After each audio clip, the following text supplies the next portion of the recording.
Good morning, everyone. Thank you so much for joining us and our furry friends. And this is Honey. I'd like to begin by acknowledging that we're on the territories of the Coast Salish people, including the Musqueam, Squamish, Tsleil-Waututh First Nations. It's great to be here today. The sun is shining. What more could we ask for? This is a fantastic space for our furry friends here today, too. To get things started, I would like to introduce the Premier of British Columbia, David Eby. Thanks, Pam. Honey and I made friends earlier. A handful of treats goes a long way. Really nice to see everybody, and I'll begin by recognizing we're on the territory of the Squamish, Musqueam, and Tsleil-Waututh people. Joined today by key folks from the SPCA. Marcy Moriarty is here, the Chief Prevention Enforcement Officer, and we have a lot of furry friends joining us, and a hardworking SPCA volunteer staff member holding up the sign behind me. That's the kind of work and hands-on work that they do here. This is an organization after my own heart. Not a lot of people know this, but my first foray into one of my first forays into political activism in high school was to protest the conditions around elephants in zoos. And I took my little brother along with me. It was a bit deceitful. He thought we were going to the circus. I thought eventually he'd get over it, but you know what they say about kids in their first elephant protest, you know, they never forget.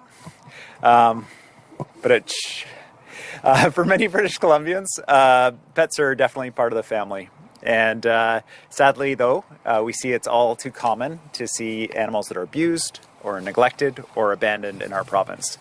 And that's why I'm so glad that the SPCA is always there for animals in our province. They're ready to care for surrendered and abused animals and ultimately find them forever homes. The work's not easy, and the stories are heartbreaking.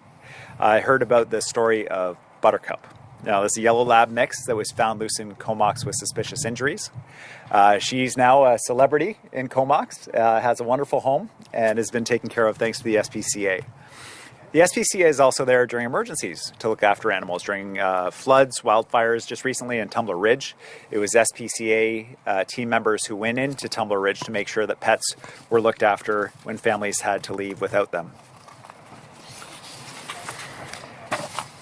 The need for the SPCA's services have really never been greater in our province. Many people during the pandemic got pandemic pets, and some realized that they didn't have the capacity to care for them when their lives went back to normal.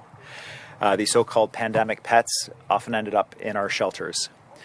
We know that people across the province and businesses are facing higher costs and pressures on their essentials, ability to buy essentials at home, which has reduced charitable giving at a time when the SPCA is responding to more and more emergencies in our communities.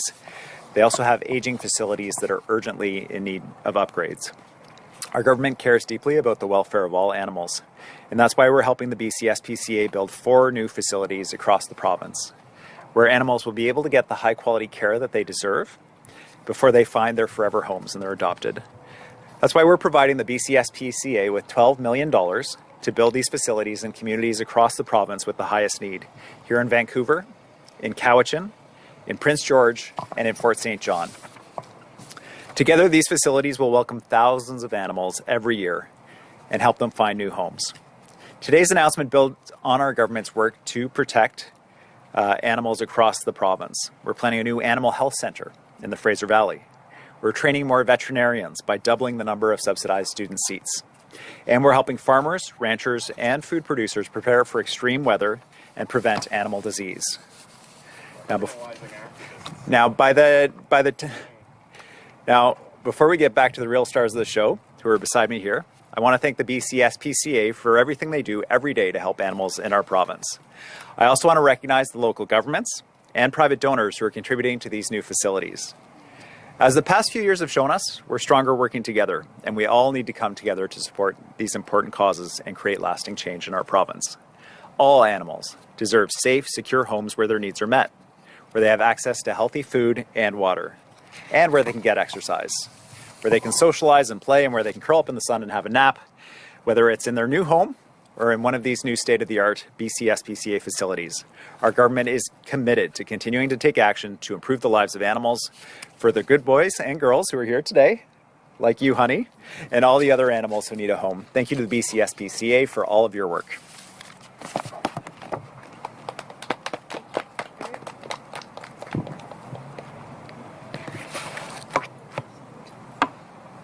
Just a little bit.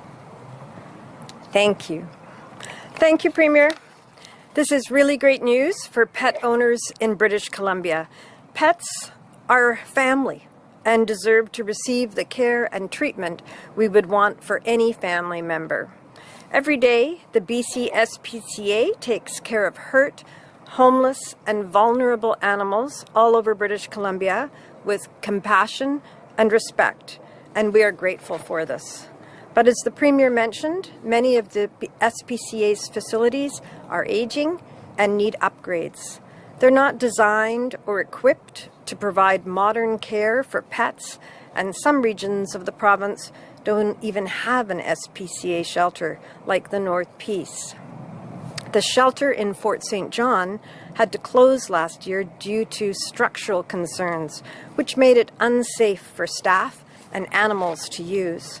And that's why this announcement is so important. This funding is helping the SPCA re-establish a permanent shelter in Fort St. John so they can continue to provide their services and offer community outreach programs such as their pet food bank to those in more remote regions. More help is on the way for animals on Vancouver Island too. The Cowichan facility will have the first dedicated animal behavior center in all of Canada.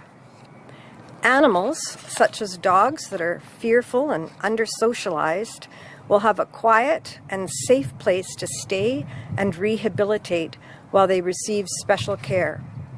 And this care will help many animals get the chance to be adopted into loving homes. We certainly see those loving homes here today. And here in Vancouver, the SPCA will be redeveloping the current facilities, which are the busiest in British Columbia, to keep up with the growing demand for care. More space for the shelter and animal hospital will mean more vulnerable pets and animals are receiving the support they need. While the new education center will offer a space where children and youth can learn about taking care of pets and animals. And lastly, the North Caribou facility will be doubled in size to help more animals that need care in that area.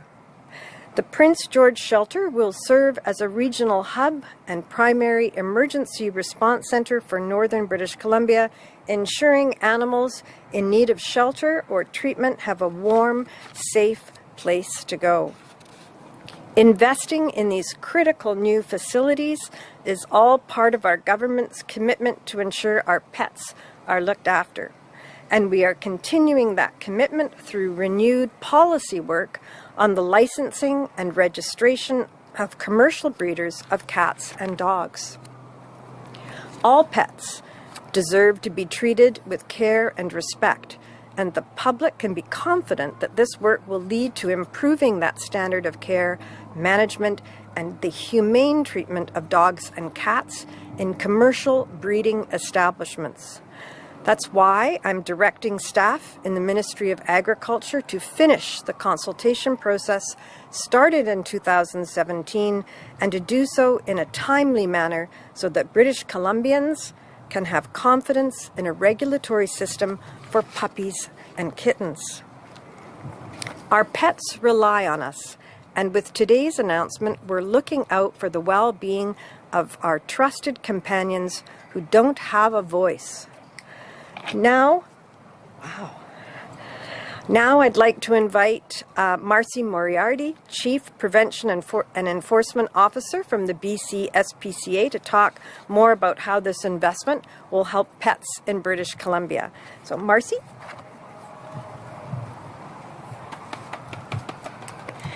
Thank you, Minister. And clearly, Honey knew Pip needed his time in the spotlight. We just really want to thank the government for this extremely generous investment in the pets of British Columbia. we rely on the significant donor support of British Columbians to do our enforcement work and to do a lot of our outreach work. And this investment by the BC government will enable us now to have the facilities that match the needs of the pets. As was mentioned, there's the behavior needs. And one of the things that's always close to my heart is our animal protection work. And when education and when investment fails, sometimes we do have to seize animals. And without having specialized centers for these animals to spend time, we wouldn't be able to do the life-saving work that we do.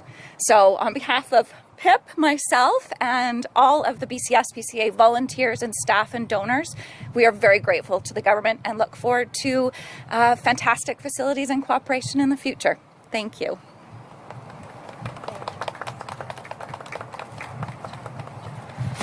Thank you, Marcy and Pip, for the save. I think Honey's okay, but she actually jumped. I didn't think she was going to do it. Thank you, and we appreciate you being here, all of you being here today, and for ensuring that our pets are receiving such great care. And I look forward to seeing the new facilities, which will provide safe, trusted places to take them when they're in need of care and treatment.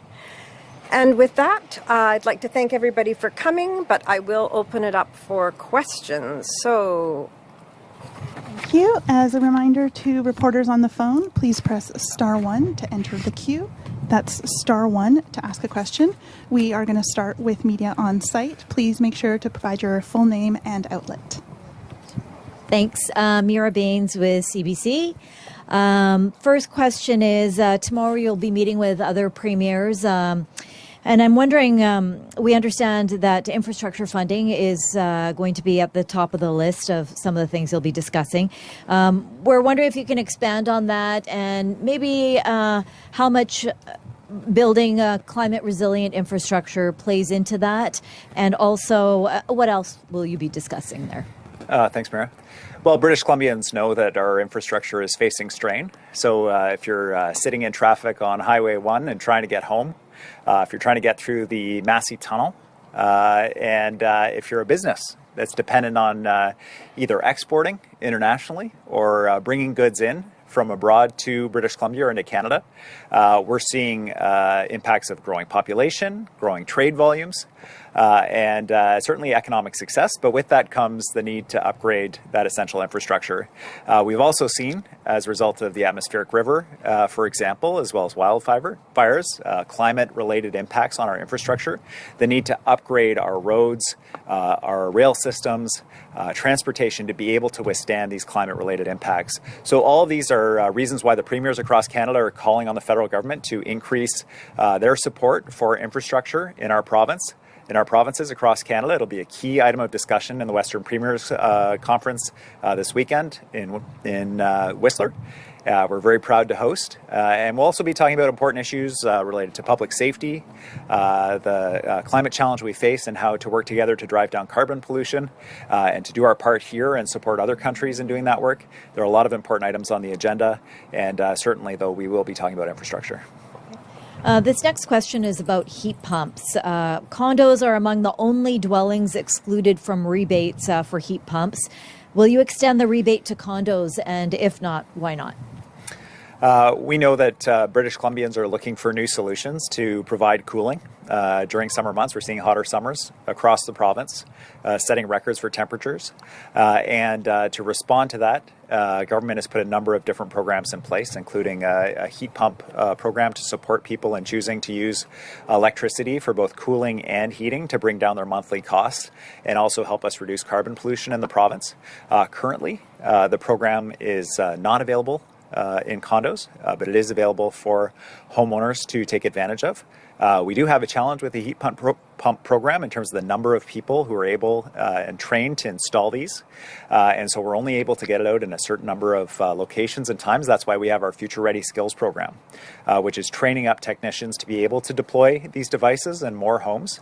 They help people save money. They help drive down carbon pollution. They help provide a cool home during the summer and a warm home during the winter. And so we're big believers in it, but we need to have that workforce in place that can deploy heat pumps across the province to help British Columbians hit our carbon targets, but also their budgetary targets as well. So we're going to keep doing that work. Hi, Premier. Chuck Ching with the Canadian Press. There has been some First Nations leaders asking for the resignation of Minister Mitzi Dean after the case of the two abused children by foster parents, with the parents now being convicted of the manslaughter of one of the children. What will the government do to prevent something like this from happening again?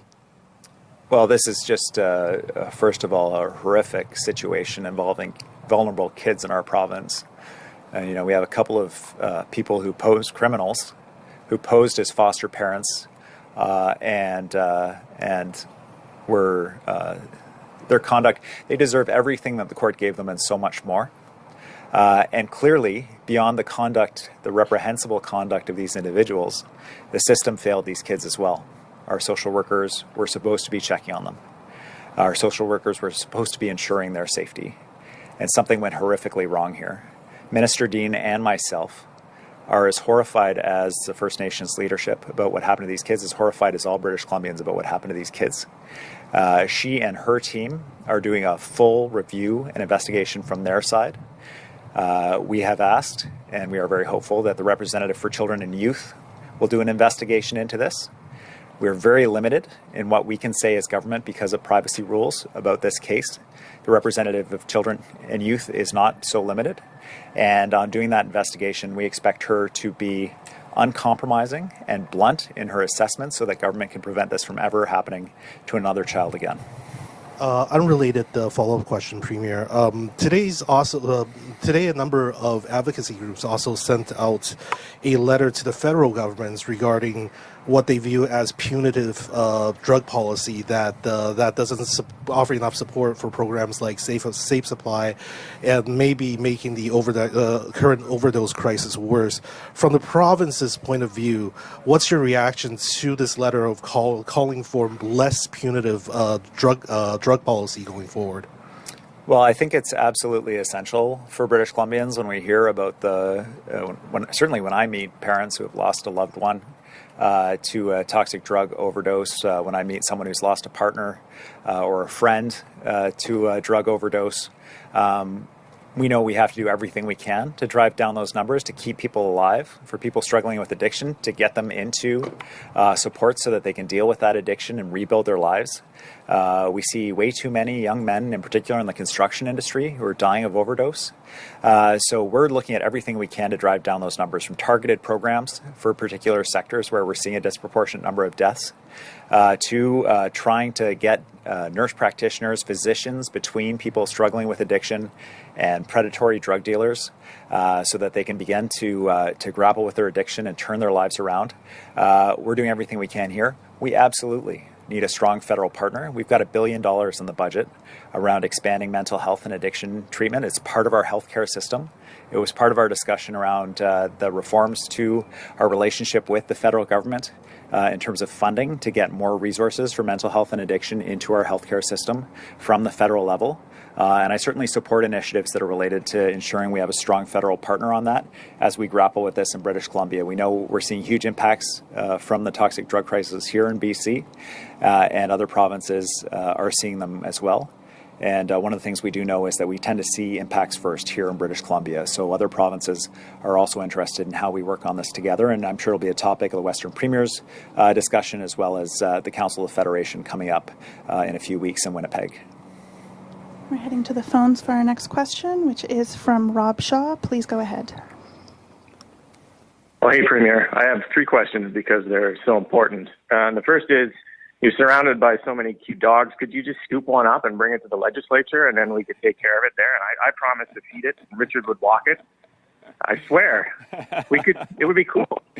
I think, Rob, we do need that commitment from you to take care of the animal. It's an everyday job and responsibility, and you do have to walk it and feed it and care for it. And I've seen your work on the legislature, Kat, and I'm sure of any of the reporters, you're in the best position to adopt a dog that needs a new dad. So I'm excited about that.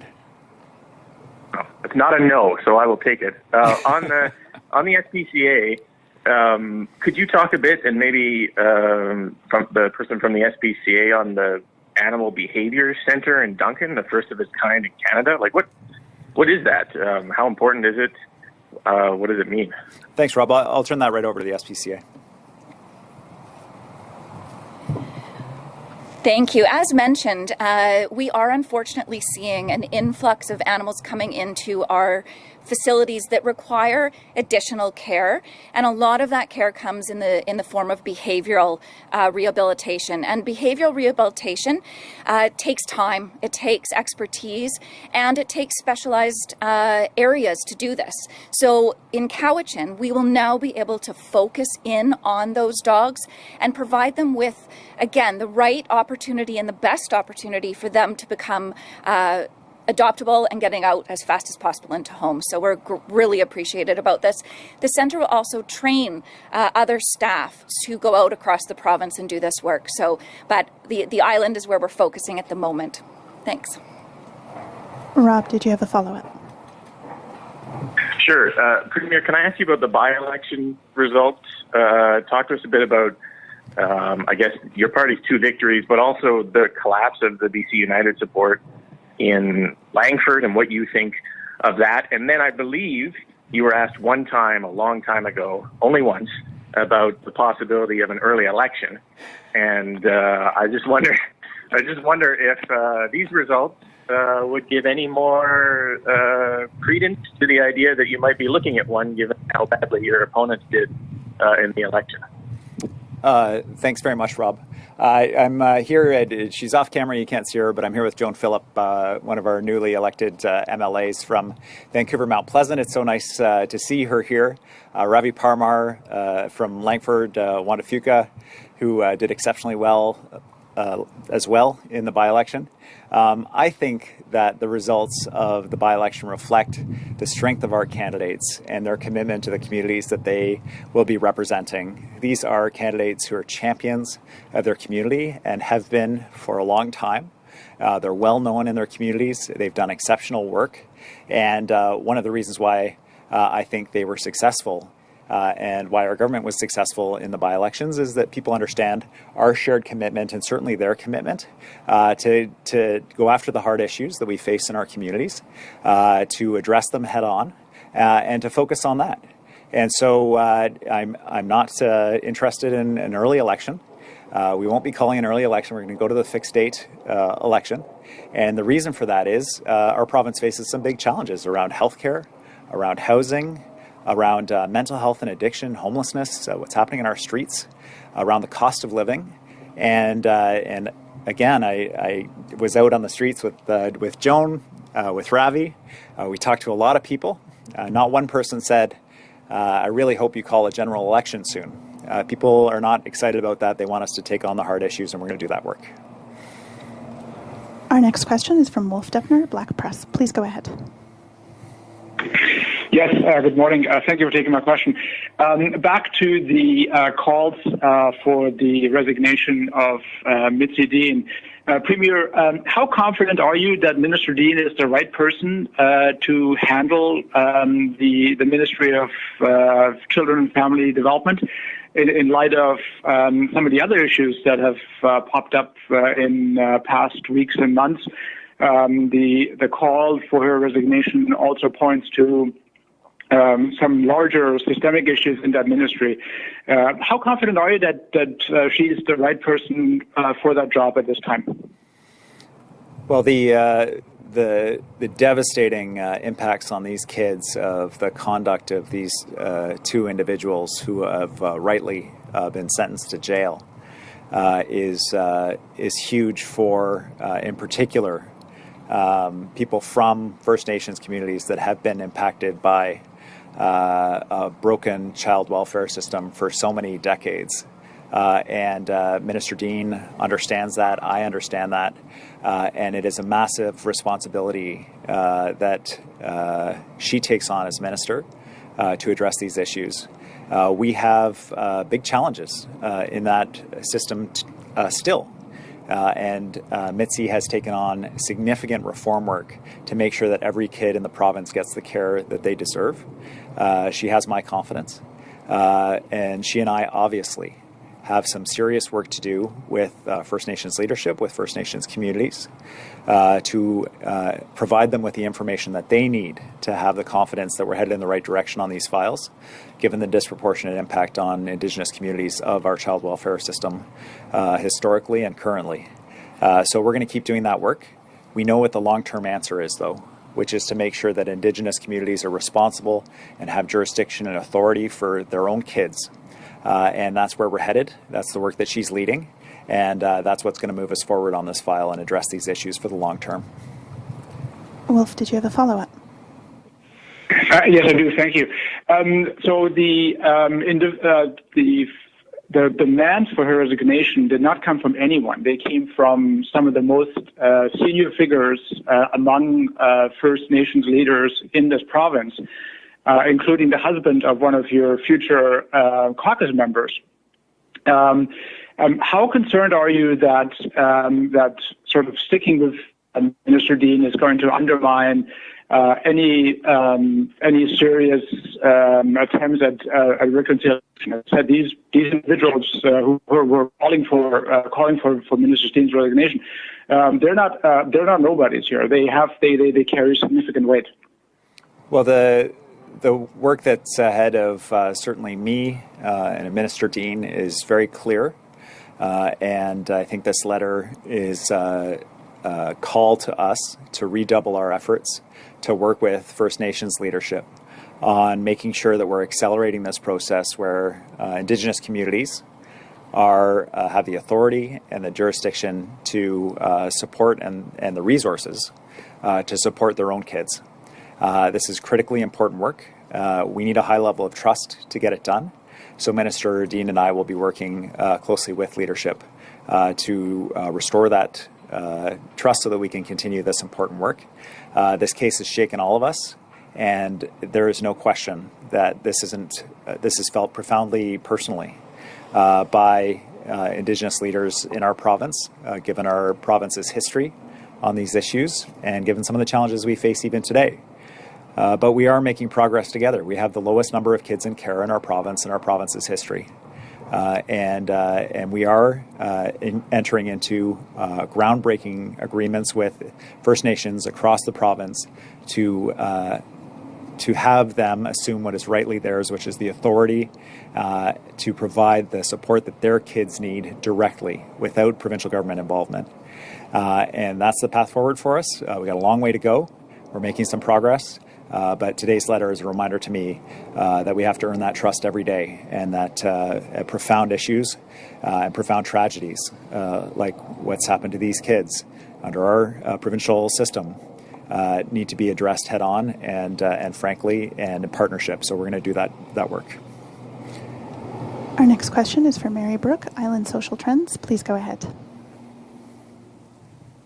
Hi, Premier. I'm also interested in the two by-elections from last weekend, and you've kind of sidestepped the poor results of the BC United by saying that the strength of the two candidates, your candidates who've won, carried the ball. But I'm also interested in looking at the strong showing of the BC Conservatives, especially in the West Shore. Do you think that's an anomaly just based on these by-election parameters, or do you think there's something going on in a movement for people who are looking at politics from the right? Thanks. I had the opportunity to meet and say hi to people in Mount Pleasant and in Langford with our candidates, and in Souk with our candidates Ravi and Joan. And there were lots of things that people were raising with us in terms of issues of interest and concern, unsurprisingly, housing, healthcare, the rapid growth in their communities and the need to make sure that we're keeping up with that, particularly in Langford. I think that if we stay focused on the core priorities of British Columbians, we will do well in elections. But if we get sidetracked into partisan politics concerns, then we're going to lose track. And British Columbians will rightly wonder if their priorities are ours. So that's why we're staying focused. That's why Joan was focused. That's why Ravi was focused. That's why I'm focused on housing, healthcare, cost of living issues, making sure that our streets feel safe and that the people who need care, struggling with health mental health and addiction issues get the support that they need. This is where our focus will continue to be. And certainly I saw in the results from the by-elections a vindication of that approach, a vindication of choosing candidates that have that priority, not just at election time, but have had it through their whole careers and their work up to the election, and they were rewarded for that by the communities. We have to earn that trust every day, and we're going to keep doing that. Mary, did you have a follow-up? Western Premiers Conference coming up. Will housing be sort of a consolidated approach the way that healthcare was last year with the Premiers Conference? For the Western Premiers, we are seeing issues with housing. It's different in each province, and infrastructure related to population growth is something that is certainly a shared priority for premiers across Canada and for the premiers in Western Canada. For the premiers in Western Canada, particularly in relation to transportation, we have specific needs around making sure that our ports are working well. Recently, I came back from a trade mission to Singapore, Korea, and Japan. It is very obvious to me that our exports to these countries are only going to increase, including exports of clean energy to help them decarbonize. We need a robust transportation and port system. And also, we're all seeing dramatic growth in our provinces as well, and infrastructure that's going to keep up with that growth. The port city of Prince Rupert, for example, has wooden water pipes. And we gave them a grant provincially of $100 million to make sure that their pipes don't collapse next winter, so that they're able to build out that system. We need a federal partner in infrastructure pieces like that, as well as the Massey Tunnel, as well as Highway 1. These are key trade corridors for our province, but in fact for the entire country, given our position as the gateway to the Pacific. So these are shared issues from premiers across Canada, and certainly Western premiers, and I would certainly expect this infrastructure push to be a consistent message from us. And happily, I'm hearing already that the federal government is looking at this very seriously, and we do expect their partnership on this. Our next question is from Keith Baldry, Global News. Please go ahead.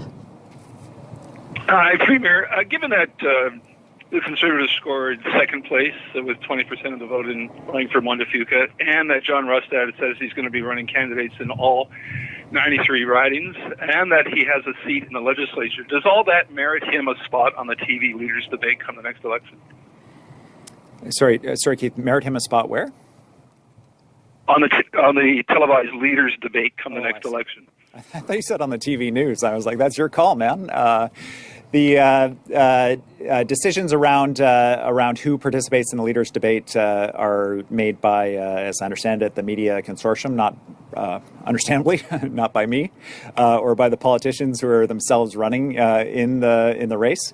I certainly welcome a diversity of voices in debate and in our province. Obviously, I don't agree with a lot of what I hear from Mr. Rustad. But I recognize his right to be heard and to put forward the points that he wishes to put forward, as he recognizes mine, and that's what a democracy is all about. Keith, did you have a follow-up? Yes, you've been asked several times along these lines. Haven't quite really addressed it. To what do you attribute the apparent collapse of the BC United vote in a place like Langford, and even a diminished vote in Mount Pleasant? Is it basically a branding problem, or is it a policy problem? Well, you know, my job as the leader of the BC NDP is to make sure that we are representing the interests of people and communities across the province. And if we do that, I think we'll continue to show success. And if we don't, we won't be successful. And when I look at the election results, I see the success of candidates like Joan and Ravi, who are champions in our community, who share those priorities, who delivered that message effortlessly to the communities they were running in, because that is who they are and that's the work that they've done.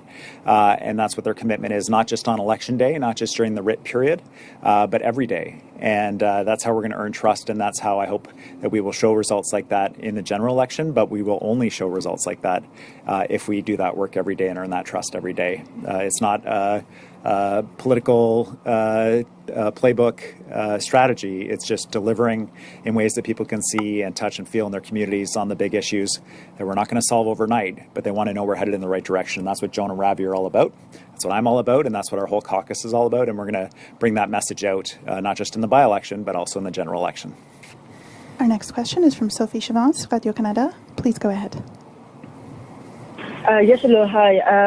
We are here, today the announcement was for pets. I do have a question about, the forced eviction today in Abbotsford. Many people that are forced to quit. I would like to know, what is done to guarantee to that people a place to stay. Thanks, Sophie. This is a critically important issue, is to make sure that when we're asking people, when we're saying that the encampment site is going to close, and in Lonzo Road, neighbors, residents will know that it's been an encampment in that community for a long time, that when we're going to close it, and in fact this is closing for a good reason, in order to build new social housing on the site, that there's a place for the people who are living there to go, that's dignified, that offers services, that offers privacy, and that gives them a foothold to get into permanent housing. I have the last update I received is that we have 15 shelter spaces available. As of Friday, there were 9 people on the site. 6 of those individuals have indicated that they had plans to go to other places supported by BC Housing. Some of that was housing. One was an RV that's going onto private property. And so for the remaining 3 people, or for some of those 6 who may not have had their plans pan out, there are appropriate indoor spaces for them to come inside and for them to connect to permanent housing. And on that site, we will be building housing that people need. This is work that's going to continue throughout the province, decamping and getting people from outside inside. It's critically important work. We've seen more and more people outside for a number of reasons, including the toxic drug crisis, including the population growth we've seen and our housing supply not keeping up, rising rents as a result, and we're going to keep building that housing. But when we do have to make that decision to close an encampment, having adequate spaces for people is our priority as a province, and that is certainly the case in Abbotsford. Sophie, did you have a follow-up? I'm good, thanks. Great. Thanks very much. We have one more question on site. One more? Okay. Absolutely. Hey, David. Graham Wood from Glacier Media. We're here today for animals, and there in BC, there's no legislation or regulation of dog breeders. So, which is why we have a lot of these problems that you've indicated you're trying to fix. So, what are you guys doing to revive the legislation that the BC United Party had in 2017 to get this moving forward? Thanks, Graham.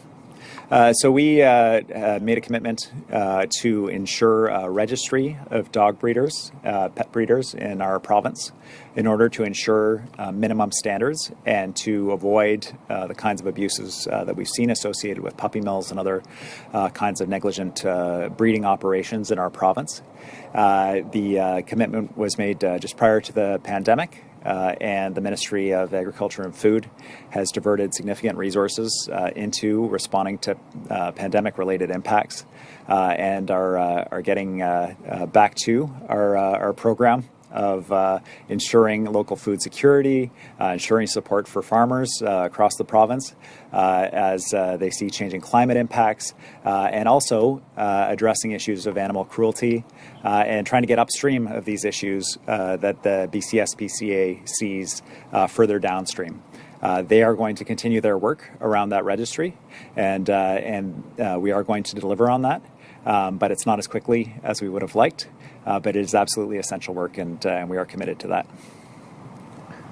Great. Right now there's an appeal from activists who have protested hog farm animal cruelty, and so they've received a jail sentence and they're appealing it.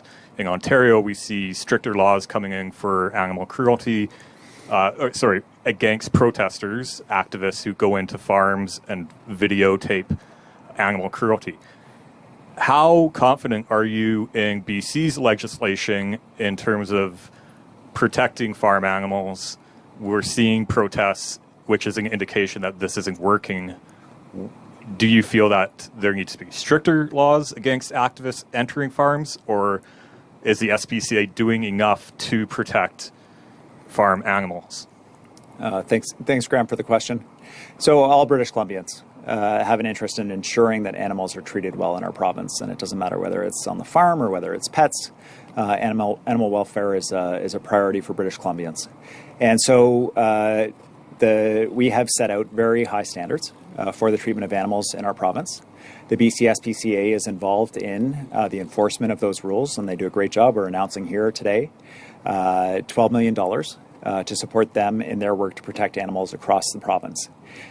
We do have an issue, though, of individuals who have decided that they can't wait for the SPCA, that they want to go into a farm and do that work independently. Farmers that are trying to provide food for British Columbians are facing individuals trespassing on their properties, breaking into their barns. They are out in rural and remote communities, and it's an unacceptable situation. So we have had to clarify our Trespass Act to ensure that people understand that the Trespass Act protects farms just like it protects other properties. We have the BC SPCA that can respond to allegations around criminal activities or cruelty to animals. And farmers, just like all British Columbians, are committed to the welfare of their animals, and the BC SPCA is there in partnership with them to ensure animals are treated well. That's all the time we have for today. Thank you, everyone, for joining. Great. Thanks very much, everybody.